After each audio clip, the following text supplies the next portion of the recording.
मोहतरम हज़रात, ये मुल्क हिंदुस्तान हमारा है, आपका है, सारे इंसानों का है। हम आप जानते हैं कि कोरोना काल के मौके पर कैसे कैसे गमज़दा चेहरे हमारे आपके सामने हैं। बहुत सारे फ़ोन आते हैं, मेरे लिए दुआ कर दो, मेरे लिए दुआ कर दो। हमारे हिंदू भाइयों के, मुस्लिम भाइयों के, बहुत सारे भाइयों के फ़ोन आते हैं। इसलिए मेरे प्यारे मुसलमानों, माँओं और बहनों, मैं अपील करता हूँ, हम आप 30 दिन रोज़े रखने के बाद, तरावी पढ़ने के बाद, ज़िक्र व अस्कार करने के बाद ईद मनाने वाले हैं।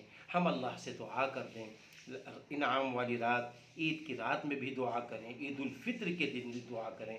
ऐ अल्लाह मुल्क हिंदुस्तान पर रहम फरमा, सारे इंसानों पर रहम फरमा।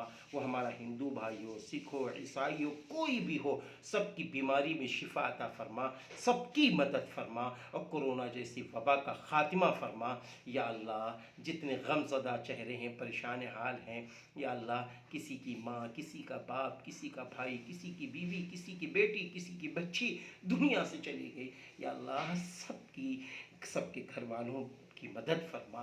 ए रब्बे करीम, हम रमज़ान के बाद तेरे सामने हाथ उठा रहे हैं। या अल्लाह, गमज़दा लोगों को चैन सुकून अता फरमा और हमारे हिंदुस्तान पर रहम व करम का मामला फरमा। अल्लाह से दुआ करें, ये इंसानियत के नाते हमारा आपका हक़ है कि हम सारे इंसानों के लिए अल्लाह से दुआ करें, अल्लाह से दुआ करें।